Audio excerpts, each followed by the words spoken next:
Hello everyone, in this talk we're going to be covering conservation and wildlife photography. With me I'm joined by George, wildlife photographer. We've got Lara, who is a conservation biologist and a wildlife photographer. And then we've got Conor, who's an entertainment and wildlife photographer. I also do a bit of wildlife photography myself, but these are the real stars of the show. So to give you guys at home a little bit more insight into what you all do and how you get into photography and how you got to where you are right now, I'd love to know a little bit more about you guys really. So George, let's start with you. Thanks for having me, by the way, because it's great to be next to you two as well. And it's also really interesting that we've got such different stories. Yeah. Mine, as we'll go on to discover later, started with an obsession with otters. Yes. So I grew up in Dorset, which for anybody watching, if you don't know where that is, it's the southwest of England. And I grew up along a river called the River Stour, which is basically flooded with otters. If you throw a stone, you basically hit one. And on this river, actually, it's between a Morrison's, which is a supermarket, and a Badger brewery, so it's quite unique. So I've been photographing wildlife since I was really, really young. Then, like a lot of people, kept the hobby up when I went to uni, where I'd actually did English. Yeah. Then I actually moved to New Zealand, which is where the hobby then really picked up again, photographing birds, obviously predominantly. But all the while, actually, I was working in advertising. So when I was working in advertising, I worked for an agency called Ogilvy & Mather, working on these big creative campaigns. And I was fortunate enough occasionally to pick up the camera as well for like work purposes, but oftentimes hiring the photographers to come and do the job, sometimes actually with wildlife and landscape and travel and things too, all the things I'm interested in. And when I decided to take the jump to leave the advertising world, I realized at the beginning that I could fill that gap between the creative and the photographer, because within advertising, you create these briefs, you give them to photographers, and then the kind of the product they deliver back to you is always a bit different. It's always a bit lost in translation.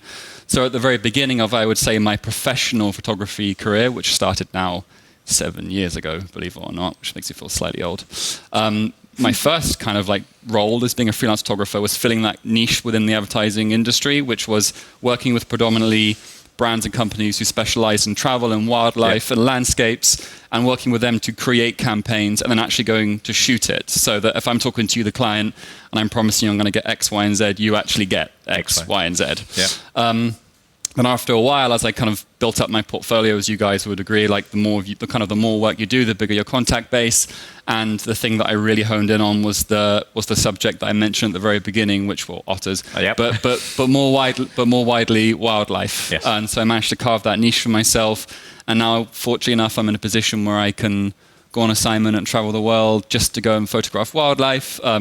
So that's not just in the River Stour and Dorset. Lots of time in Africa, so East Africa, Southern Africa, with polar bears in Manitoba and Canada as well. I actually met Conor there a couple of years ago for about 5 minutes, changing planes. Passover is the weirdest place I've ever met a friend, but yeah. Very strange, getting off the plane at like minus 60, giving him a hug like Michelin Man, and then getting back off the plane.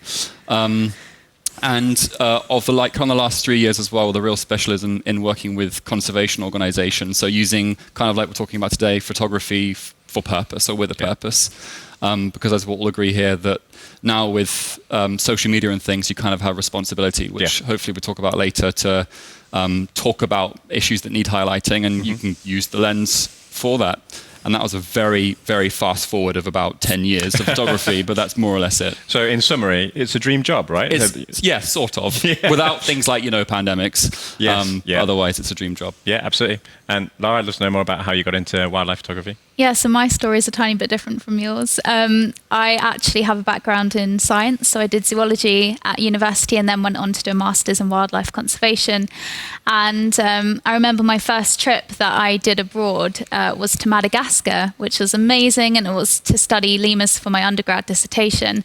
And I only had a small action camera with me, and I could not get any photos, and we had lemurs in the trees above our tents, and I came away with nothing to show my family. So from that point on, I was like, okay, I've got to get myself a camera. And I went and bought a tiny bridge camera, actually, because I didn't want to get into the whole buying expensive lenses, how wrong I was. But yeah, it went from there. So the next time I went abroad was to Belize for another uni field trip. And I just became hooked with wildlife photography. I was really obsessed with getting out there and taking photos of all the tropical birds. And it just went from there. So the next few trips I had, I was lucky enough to be in East Africa. And I was taking all these amazing photos of lions and rhinos. And for my master's, I specialised in black rhino feeding ecology. So I was there for 3 months. And although it was always a bit of a hobby for me, the science came first and photography came second, it's sort of becoming more a part of my career, especially as I'm moving more into science communication and trying to show people how important it is that we're changing our way of life in order to make a difference to the planet and things like that. And that's definitely something that we'll come on to as we start talking, but I think it's a really great insight that you've come from a completely different field, the science side of things, and then you've kind of slowly drifted into the photography, and they almost kind of support each other, right? Yeah. So a lot of other places like advertisement, or especially if you were a photographer first, you don't always get the scientific insight that you would have. So, yeah, absolutely. Yeah. And really it was social media that sort of let me make that shift in the first place, because I started an Instagram and I was just sharing my photos to try and raise awareness of some of the threats that rhinos were facing in the wild, like poaching. And then I sort of realised that I could have more of an impact through social media and through my photography, using it as a medium to communicate scientific facts than I could if I was writing scientific journals. So as popular as they are. As popular as they are. And then Conor. Yeah, I'm from a very different background to both of you guys. I got a camera for Christmas because I didn't know what else to get when I was like 14, I think. As the most basic DSLR camera you could probably get at the time. And it pretty much just stayed in its box for like a year or two, besides like the odd family birthday or family holiday. And then when I was like 16, I started going to quite a lot of concerts because I was really into live music. Still am, obviously. But there was a concert I tried to go to, but it was sold out and I couldn't afford the tout tickets. So for some reason, to this day, I still don't know why, but I decided to try and get a press pass for it. And amazingly, the band replied and was like, yeah, you're down for a press pass. First 3 songs in the pit, and then you can stay and watch the concert if you want. So I went, and this is how little I knew about photography. I thought automatic mode on the camera would just do everything. I was like, it's a good enough camera, it'll do it. Halfway through the first song, I started looking through the photos, and they're all blurry, out of focus and stuff. And I was like, okay, popped it into manual mode and just had to sort of figure out what did what there and then. And that sort of began my obsession with photography. And then from then on, I would email like 100 people a day trying to see who was playing in like the local area, get 2 replies. One would be no, the other would be like, oh, maybe we'll think about it, But gradually started building a portfolio, started touring with some of these bands like all over the world. I've been doing that. I still do it today. I've been doing that for like 13 years now. But the way I got into wildlife photography was I've always been interested in like wildlife, being out in nature. But I guess days off on tour, if there was a day off, like say I was on tour in America, I'd have a few days off in between shows. I'd always venture out to like, I don't know, Yellowstone, and I'd have my camera with me and I'd go photograph bears or wolves and stuff there, just because I found it interesting. I thought it was really fun to do. And then that sort of has led on to me sort of kind of becoming a wildlife photographer as well. I don't know if I do consider myself a wildlife photographer. I don't think I'm as good as these guys, but like, these are in a different league, yourself. But I try my best with it, but I'm also very involved with the WWF. I'm an ambassador for them, and that has led me to working with Sir David Attenborough, who is like my absolute hero. I think Mine he's too. Quite a lot of people's for heroes. Everybody in this room. Yeah, so that's led on to a lot of amazing opportunities as well. So that's my story, very condensed down. Yeah, and there's things that I could ask you about on the way as well. So one of the questions I'd really like to ask you, Conor, is if we were to look at that summary you just gave us, how did you go from taking just general wildlife shots to all of a sudden then working with WWF and then all of a sudden taking portraits of David Attenborough? The question is, are you just so happy to shoot all these different types of photography, but it's technically in the wildlife space, kind of like we're talking about conservation, social media, you feel like you're still kind of trying to get that conservation message across in the WWF world? Yeah, definitely, because it's the biggest challenge of our lifetime. Like, it's a massive issue, and we've all got platforms here to be able to showcase these issues. Yeah. And I feel like it's a responsibility to do it. We've got the opportunity to do it, so there's a responsibility to do it as well. If that makes sense. Yeah, no, absolutely. Especially with the following that you guys have, right? So, and it's going back to kind of what Lara said about you quickly discovered that social media just allowed you to access so many more people and get that message out to so many more people. Do you feel like that was like reciprocated? Like when your pictures got a lot more popular, where so many people like, I'm so thankful that you showed them or told them these stories that they just wouldn't have found in a scientific journal. Yeah, absolutely. Because even me with a scientific background, I don't have access to scientific journals anymore. And if I want to have access, I've got to pay a ridiculous amount of money. So there are a lot of people who either were in the scientific space or are interested in our planet and what's going on, but can't access scientific journals. And the other thing is that obviously, I don't know if any of you have read a scientific journal, but it's very... I've tried. It's difficult to read. There's a lot of scientific jargon in there. And I think that photography you don't need to understand scientific terms to know what's going on in the world and to understand some of the issues that are happening. I think photography allows you to communicate a message in a completely creative and visual way that maybe impacts people more than cold hard facts would. I definitely had a good reaction from people saying, God, I didn't know that. And thank you for talking about it. And coming back to George and your advertising past, right? Did you feel like that made you a more, I don't know what the right word is, more of a direct photographer? Like you were talking about, you knew what clients wanted. Do you feel like you could take the shots that would have more impact? You can certainly be a lot more strategic. Yes, that's whether the right word. the wildlife wants to work with you in that respect, I'm not quite sure. And I was actually just thinking, with photography, it's just so emotive that you can see a photo without even having to say much. And the best part of it is it's always just an entryway. It's a gateway into engaging people with that conversation. And like to your point about scientific journals, and even to be honest with you, with like the news, sometimes it can so easily ostracize people that are trying to engage with that content because it feels so overwhelming. And with photography, able to like kind of dilute it down into like bite-sized chunks to get people to understand what you're wanting to communicate or talk about. And sorry to go back to otters again, but even we watched a documentary recently, and obviously I've known of it for a while. We work with a charity called Wild Animal Protection, and they do a lot of work around trying to stop the kind of the poaching and the illegal trade of otters in Southeast Asia. And you may have even seen on Instagram yourself before of these otters in these otter cafes and so on in Southeast Asia, predominantly Japan. And a lot of people will happily share it around thinking that's so cute. And just with a simple shot on Instagram of an otter, of the same species of otter, a smooth-coated otter in the wild in Singapore, you can instantly overturn people's preconceptions of what that original piece of content was, as in the otter in the cage, that quickly and that instantly, just through one singular photo, which is amazing, I think, for all three of us, because we know that we have the responsibility, but also that we enjoy doing that too. Yeah, no, absolutely.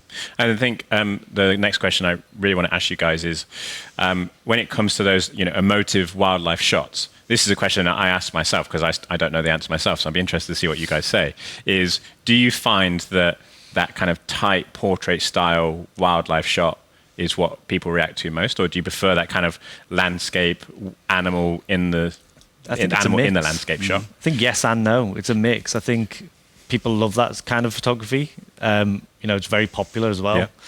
But also seeing the animals in the natural habitat. Yeah. It tells like an extra part of the story. 100%. I guess both. It could be be both. Yeah. In my opinion, anyway.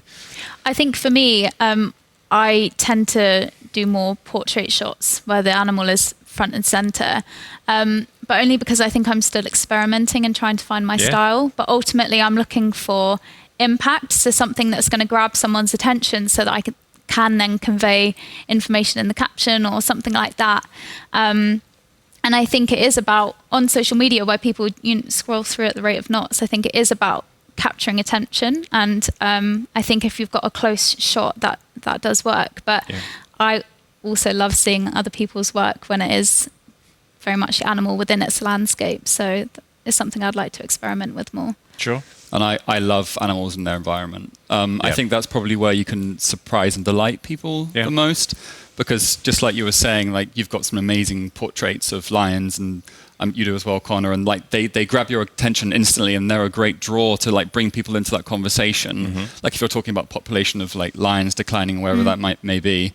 But I guess with the kind of products you can use on social media now, like with carousels and stuff, that you can put a whole bunch of photos in there. But like personally, like when all the awards come out, like Wildlife Photographer of the Year recently, I'm pointing at Lara because you'll find out later why. My favorite category is always animals and their environment.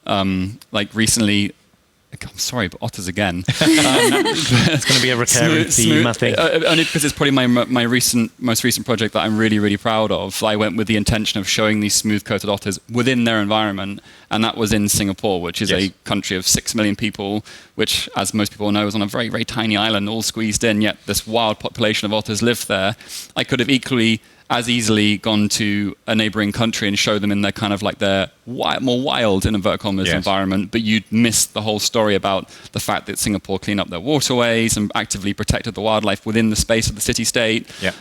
So showing the animal in its environment in that instance was really, really cool and really interesting. And I know you've been there and seen them as well. Yeah, no, absolutely. It's, that's a passion we share, right? So, and like you say, there's nothing there's quite an interesting shot to have an otter asleep. And then you have this wonderful skyline like in the background, and it's not the same as, it's still their wildlife and their wild environment. That's where they chose to live. It's the juxtaposition between the two, absolutely, I think. So one thing I think that would be really interesting and is to figure out about, what camera kit do you guys use and that type of stuff. So if we have a conversation about cameras, lenses, that type of stuff, and then we'll come back to some more of the photography stuff as well. So I'll start with you, George. Camera kit, lenses, what's your favorite, what's your go-to? So my first ever full frame was actually the D700, which I bought on eBay. I'm very proud of that camera. I still have it actually, but nowadays I'm using the D5. My longest lens is the 500 f4, which I love, and it does go everywhere with me. I'm going to Kenya for the first time in 2 years because of obvious reasons in a couple of days. That will be in my bag.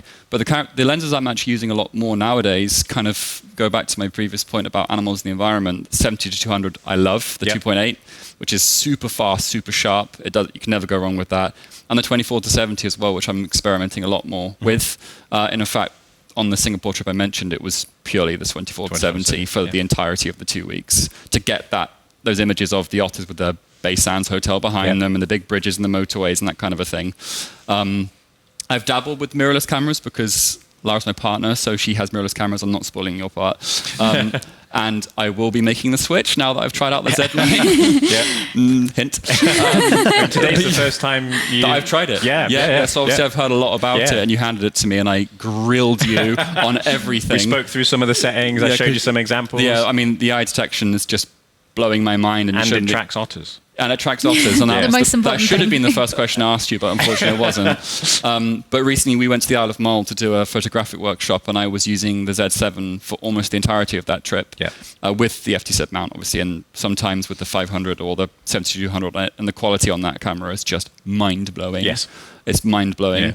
Not that the D5 isn't, but for me personally, it's also the ergonomics of a camera and being able to move quickly and kind of that kind of a thing. Obviously, the Z series lends itself very well to that, just in terms of being lighter.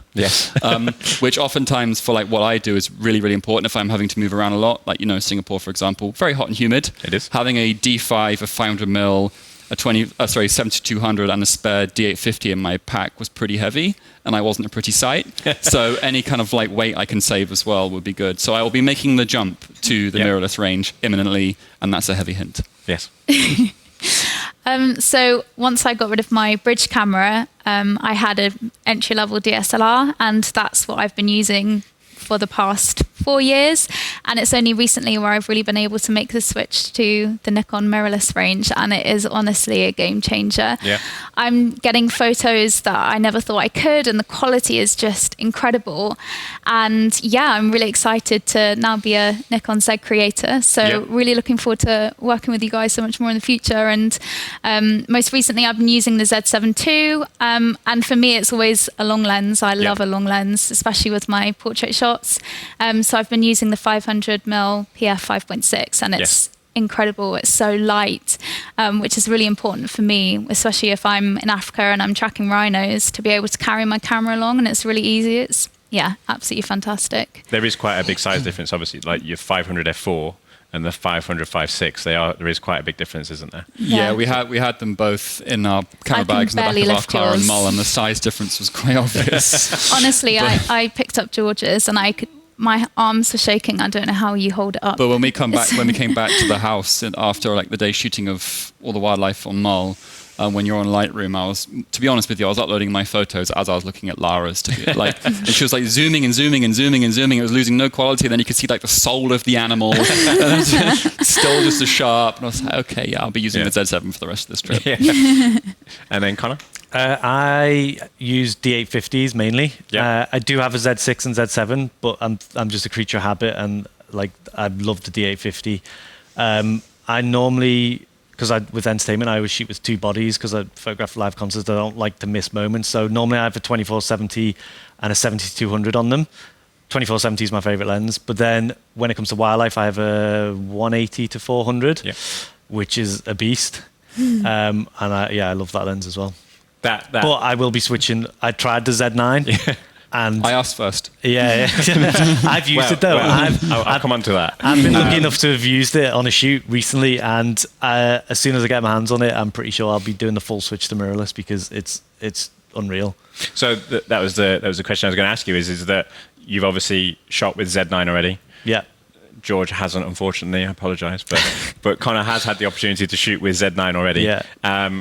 And I asked this question to Amy earlier because she's been in the same position. Yeah, because she shot with Z9 as well, and then she had to go back to doing, her normal day job, her normal photography with her previous cameras. Yeah. Did you kind of have the same struggles?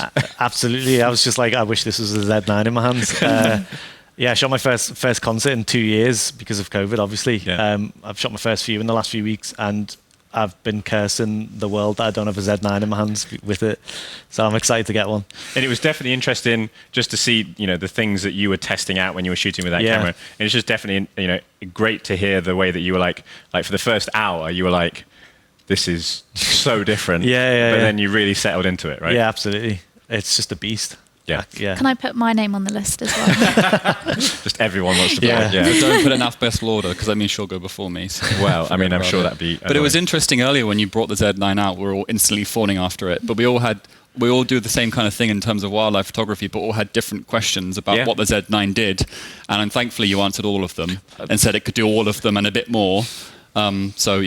That's why I have to be first. What I'm here before for. Them to answer all your questions. Yeah. So, but that is actually a really good point. That you all shoot wildlife photography, but you all do it completely differently. You all have different styles. You all use different cameras, and it could be that at some point you all do use the same camera, but you would still shoot differently, and you would still use that camera differently. Yeah. But I think that's the beauty of photography, isn't it? Yeah. Because it's our own personal representation of the world that we see, and we've been on trips together and we're at the same animal encounter, and a lot of the times our photos are completely different because I've focused on one aspect and George has focused on another. So I love that about photography.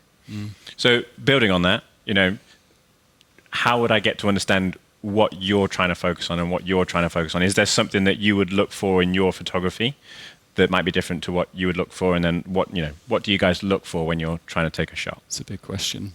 I'll go first. I think it's it's one of those things that you don't actively. I think if you ask any photographer when they're photographing something, they're not actively thinking, I need to make sure it's like X, Y, Z. Yeah. It seems to be more of like a subconscious mental procedure that you're going through, and it's only once you kind of see your images lined up online on Lightroom or your Instagram or wherever you might host them, you can begin to actually self-reflect a bit more on what that would be. Given the fact the last 18 months we haven't had much to do, I've spent a lot of time in my Lightroom, and for me it's kind of discovered it's kind of like minimalism. Yeah. It's trying to eliminate as many distractions as I possibly can. Sure. Which, going back to earlier when we were talking about animals and their environment, can be quite difficult. Yes. Because imagine if you're in an urban environment, you've got things happening everywhere. That's maybe where you have to be a bit more conscious about thinking, where do I want the viewer to look? Yeah. Because I think for me it comes back to wanting to eliminate all distractions as much as I possibly can. And that's reflected in my editing as well, that I tend to go softer too.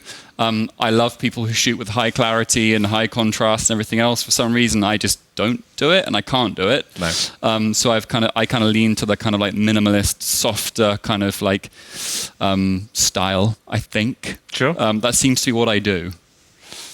I feel like I never really have a plan when it comes to photography. That's my whole life. I have met a lot of photographers who talk to me about having this specific shot in mind, and then it takes them 5 years to plan it and get it. But I think that's a reflection of the way my photography journey started, because for me it was always science first. And when I was researching black rhinos in Kenya, I would have to ask my research partner to stop the car because I was like, there are lions, like there are literally lions there, please let me take a photo. And I'd have time to take 5, and then he'd be like, okay, we've got to go find the rhinos now. So for me it was always trying to look at the situation that I had and then thinking really quickly on my feet of what could make a good shot here, what can I use to my advantage in terms of the landscape, are there any leading lines and things like that. So for me it's always just been a very much on the spot decision, and then I just look for any impact or anything interesting going on then and there. I'm kind of the same. I don't really plan it. I just kind of photograph what I think looks nice or cool. Yeah. It's just is the way I shoot. You know, there's a few photographers out there that I'm friends with, and they're the same. They plan, like, I'm going here because I want to get a shot like this. But for me, it's kind of like, I guess it might be because I've come from like a live music background where I have no control over anything. I'm just whatever's presented to me, I shoot and photograph it the way I think looks cool or looks nice. You're very adaptable. Yeah, I think so. Yeah, because Yeah. I've no, like, it's the same. Like, no control over anything. Can't control the light. Can't control what the person or the animal is doing. You know, can't control where I'm going to be most of the time because I'm sort of either stuck in a car, or if I'm on safari or something, or if I'm shooting a show, I'm in the pit. So yeah, it's kind of just you just got to adapt and shoot what is presented to me. Yeah. I think that's an important skill for all wildlife photographers, just to be adaptable and flexible, because we have no control over the situation. Yeah. First of all, the wildlife has got to be there, and quite often they don't play ball. So, you just have to work with what you've got. And so there's something I wanted to pick up on there that kind of all of you slightly mentioned, but I want to dive in a little bit deeper. And do you think that the thought process that you go through and like the shots that you take, are they different if you're shooting for a client or you might be shooting for a particular reason? So like if you were shooting for a conservation reason or if you were shooting for a client, would that change your approach to how you shoot a subject? Or you still want to try and capture the same story? Or are you thinking more about the story than the subject? It's a tricky one. I don't know, because I mean, you guys deal with more wildlife clients than I do, but like I think if it was a conservation message, I wouldn't be trying to force what it is thereafter. I want it to be natural. Like, I don't want someone to be like, oh, we're doing a story about climate change and, you know, go to the Arctic and talk about the retreating sea ice, which is happening. But then if there's a moment in front of me where that's not actually what I see, I'm not going to try and force that into the picture because that's not real. I don't. Does that's make literally sense? the perfect answer, because you know, like you just said, you don't want to take the obvious shot. Yeah. You want to have something that is maybe a little bit more subtle. Yeah, I don't want to photograph something that isn't actually there because of the sake of what the client wants. Yeah. It's not forced. Yeah. And I think if they've hired you in the first place for the way that you shoot, that you probably shouldn't change it anyway. 100%. Yeah. We had an interesting day yesterday because George and I went up to London to photograph the Loch Messi the Cop Nest Monster. Messi the Cop Nest Monster by Water Bear. And I felt a bit confused as to how to start taking photos. And George said to me, just pretend it's a wild animal. Yeah. And as soon as he said that, I was there thinking, oh yeah, okay, like just relax and shoot it how you see the world. But I think I'm only just transitioning into the photography space. So I feel like I overthink things and get a bit more nervous if I'm shooting for a client because I've just not got that self-confidence there yet. But what you said was really helpful, and it's definitely something that I want to use in any future jobs. Yeah, and she's a giant fake Loch Ness Monster made out of jeans. I saw your picture. And I wish all animals were that easy to photograph. And they just did not move. And it was great light and everything else. A little bit concerning if it did move. Yes. Well, you know, there's some people out there that might think she might be moving. Yeah. Somewhere else. So one of the things that I really want to ask you guys, and I've been holding this question in for a while, is I just want to know about, one piece of photography or one job or one particular project that's like your most proudest project, or a project that you really enjoy. I kind of feel like I know what yours is already, but we'll start with you, George. Okay. So I'll divulge a bit more. So it is the Singapore project I mentioned earlier. because I think that we've had conversations about it, and you definitely agree that when it comes to conservation messaging, by no fault of anybody, some of it does tend to be focused on very much the negative side of things, of what could happen, which is absolutely right. But sometimes it does feel like that your whole devices and everything else are just filled with the very, very, very negative messaging. And like, I personally feel that when you're constantly flooded with that kind of train of thought, that you've just felt, well, then kind of like, what's the point then? Yeah. Or if there's no actionable way other than this has to happen by this time, like we had a conversation the other day, all these 2050 targets, that's a long way away. Yeah. Like, why aren't they making it closer? So with that train of thought, I wanted to do something to show a project that actually was successful and showcase how it was successful and the challenges along the way. And yes, it was otters. And actually, that was a pure coincidence. I didn't set out with the intention of just doing otters. It just kind of led me there. So as I mentioned earlier, with Singapore, obviously it's a very quickly growing city historically. A lot of the docks and the waterways have been reclaimed. And when that was happening in terms of industrialization of the country, there wasn't much forethought put into the wildlife that was already living there or in the spaces around it on the Malaysian border and so on. So they saw a huge decline in all types of wildlife.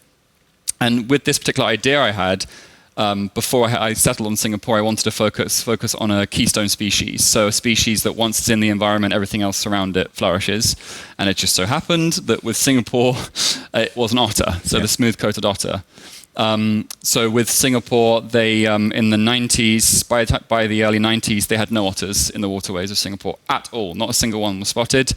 Up until then, the early 90s, 1 came back, then 2 came back, then it was 10 because, magic happens. Yeah. And now there's about 100, multiple families all over Singapore. So I went there to go and photograph how that happened, essentially. And I focused on one particular family called the Bishan family, which is, I think, probably the one you saw. Yes. So they're by Gardens by the Bay. Yeah. I particularly focused on them because they are like in the area where most of the tourists go as well, with the big, the amazing trees that you would have seen in things like Planet Earth 2 and the Bay Sands Hotel, which is like one of the most recognizable hotels in the world. Basically, the area of Singapore that has the most foot traffic as well. Yet you have this family of 15 otters absolutely flourishing.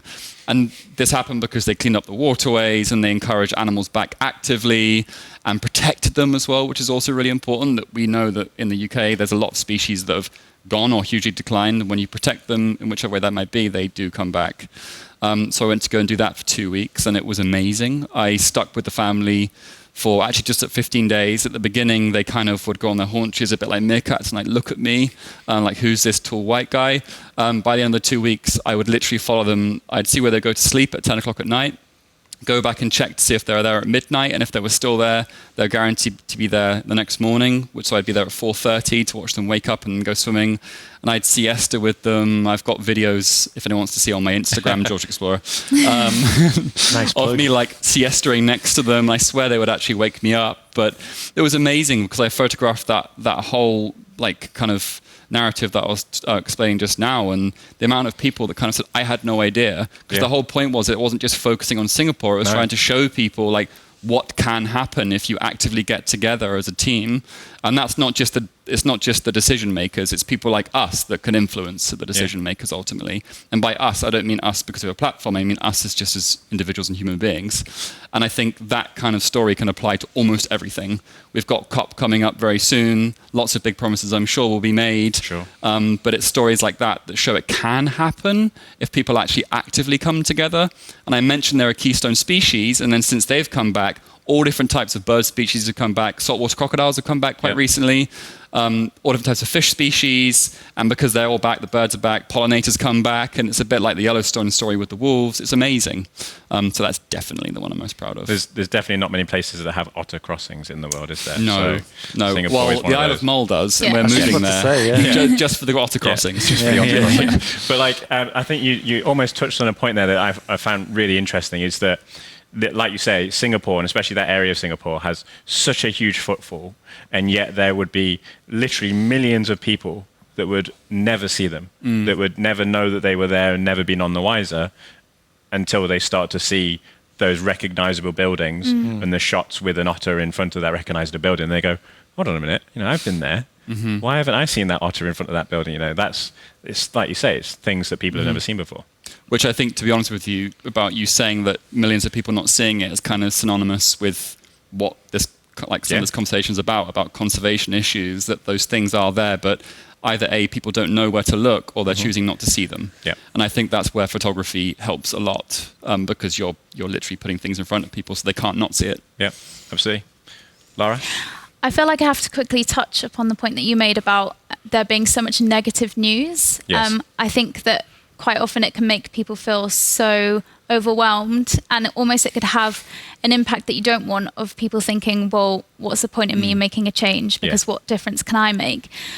So I loved my time in Kenya when I was researching black rhinos, because we all know that poaching happens and it's still rife. It's a really big issue. But the reserve where I was working, Lewa Wildlife Conservancy, they have such an amazing program that reserve alone now holds 14% of Kenya's rhino population. So they've like massively increased the rhino population. They work with the local communities. They give free education to all the children, and they basically employ everyone. So they've really smashed it on the conservation front. And sharing stories like that and being able to say, yeah, rhino populations have increased here, I think people respond to it so much better. And they're like, whoa, okay, stuff is happening. We can make a change. We can turn it around. And I think that's really important. But yeah, one of the encounters I'd like to talk about is an encounter that actually both George and I witnessed in Tanzania in July and August of last year. And we were actually there to document the Wildebeest Crossings. So obviously it's the wildebeest migration. It's a time when you've got millions of animals moving from the Serengeti into the Masai Mara. And there are basically hundreds of antelopes. And the predators can get an easy meal. And we saw this lioness pounce out of the corner of our eye. And we went closer, and she'd taken a fully grown wildebeest down. And it was something that I found personally quite difficult to watch, but obviously the scientist in me was like, whoa, I can't believe this is happening. So yeah, just documented the entire thing, and I'm really over the moon to say that it recently got awarded highly commended in the animal portrait section of this year's Wildlife Photographer of the Year competition. So I think that for me is like a real career highlight, because I've never really considered myself a wildlife photographer. I've always said, I'm a scientist and I do a bit of photography on the side. And I think this for me is like the turning point to give me a bit more confidence going forward, and to know that I can do this. So it's something that for me personally is like a good story. A real big congratulations on that award from me as well, But I really also think that it's a testament to the scientist inside as well, because that shot in particular is shot tight, but it's such a dramatic pose that from a photography point of view, a photographer might not think of that as the shot to take. It's like we were talking about earlier, for like the wider shots, the landscape shots. Me as a wildlife photographer, I might have taken the whole scene as a shot, not necessarily like that tight shot. So it definitely is a shot that stands out on its own. So yeah. Thank you.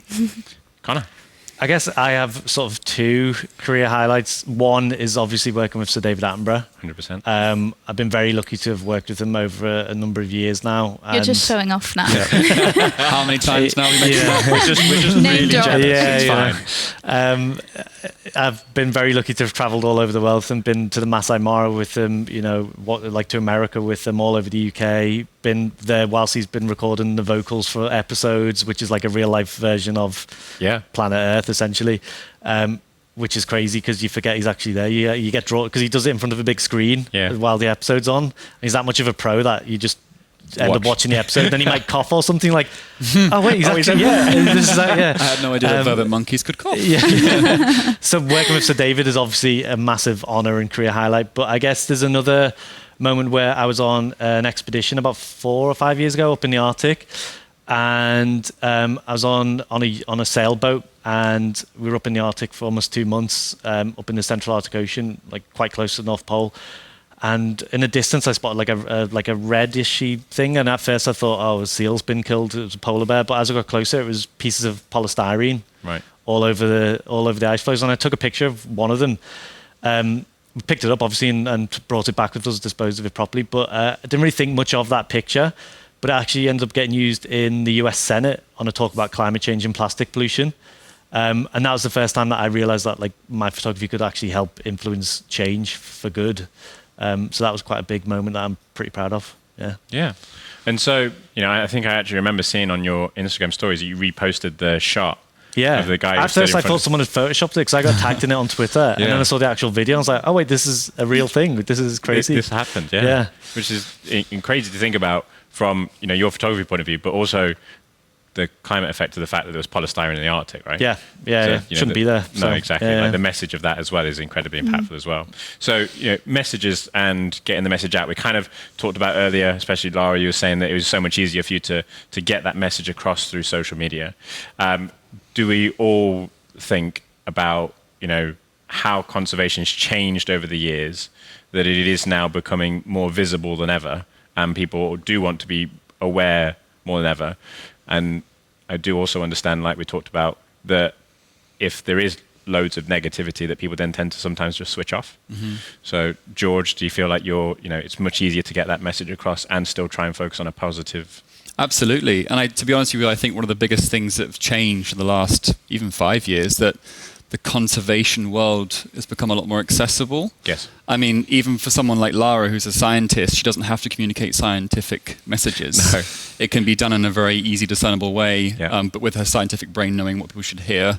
And even someone like me, you could say I have no right to be in the conservation world because I used to work in advertising, which is Sure. two very different things. That I went from working in advertising, at one point I worked for an unnamed fizzy drink company. That's a different thing, to working in conservation. But I think that's a beautiful thing that it's so accessible now. And the people that we're trying to communicate messages to as well, like the second that person engages with that content, they're also part of the conservation world and part of that discussion. It doesn't mean they have to donate to any particular charity.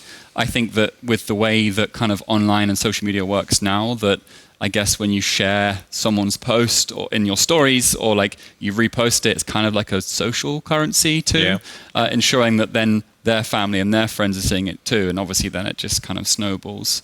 So that's, I think, the most positive thing. And going back to what you were saying about positive messaging, I think we've all agreed on that. But at the crux of all of it, we're actually sharing negative things too. Yeah. It's just in the way that we're framing it, I think. And I think that for me is really, really important, because some of the stuff that we're reading, some of the stuff like you were just saying about seeing the plastic in the ocean, the things that we're seeing are terrifying. Yeah.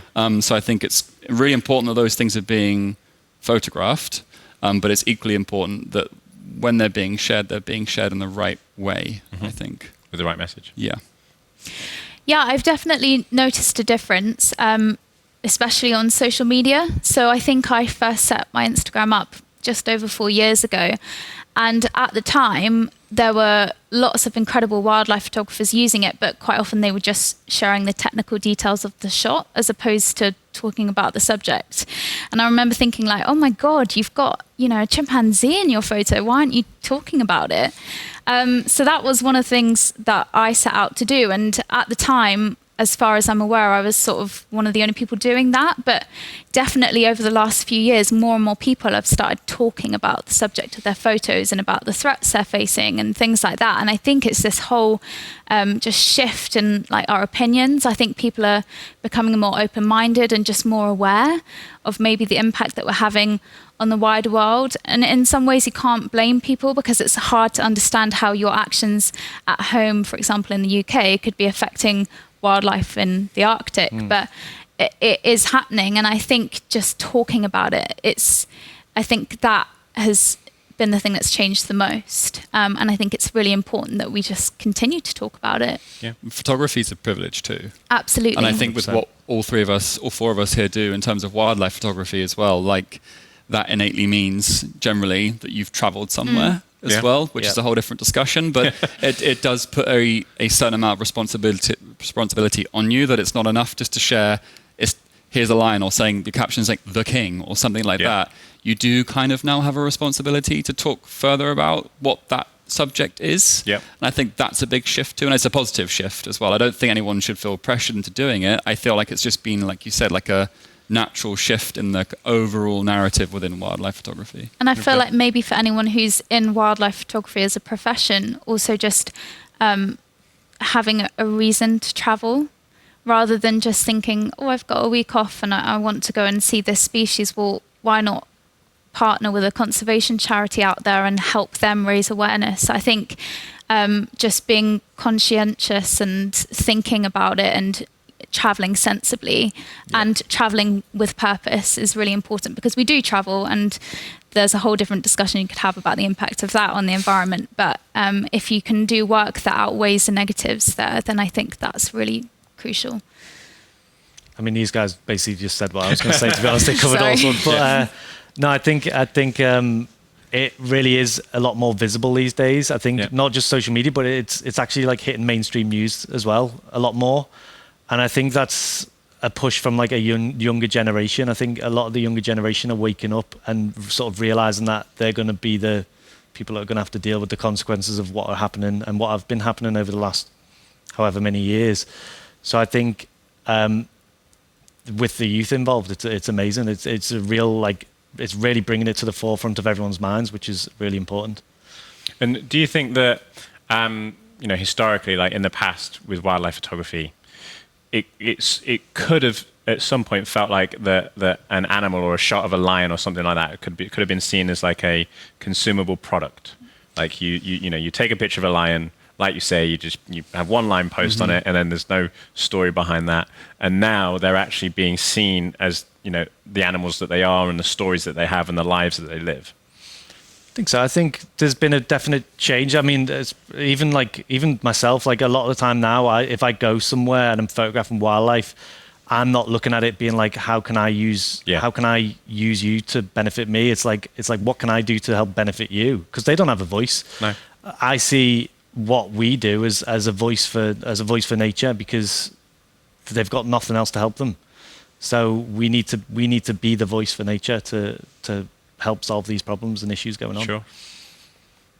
Anything else we'd add to that? No?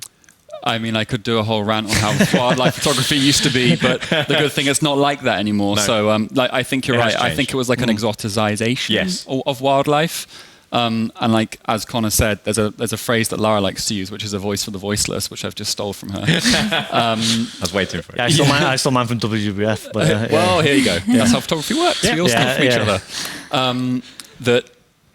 I think like you say, it used to, but that kind of goes back to what we were just saying about photography used to be a privilege. Yeah. It still is extremely expensive to go on safari. There's no batting around the bush. We're all fortunate enough for our work to send us there. We definitely couldn't afford to go and stay at the camps. Never. Obviously, so the way it used to be was that you basically had to have the capital in the first place to go and do that. Yes. And it's a whole vicious cycle. But nowadays, like through the support of you guys, for example, by working with Nikon, we're able to use the cameras to go and photograph these things and work with amazing clients and organizations that want us to go and photograph it. It's such a positive change. Yeah. And like Conor said, it's that younger generation coming through. And it makes the change. Those are the people predominantly, well, they will be making the decisions in the future.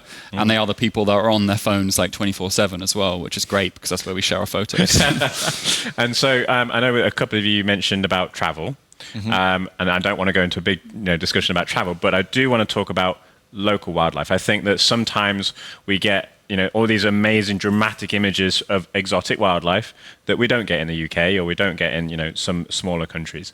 And I feel like sometimes that can then portray on beginner wildlife photographers that they can't go and access lions and stuff like that. Yeah. And that's one of the things that I really enjoy. I absolutely love shooting red squirrels. I absolutely love shooting British birds. And I feel like there's still so much that you can do in the wildlife that's around you, right? I think over the last year, with people being locked down, I think a lot more people have realised just how diverse the wildlife is, especially in the UK.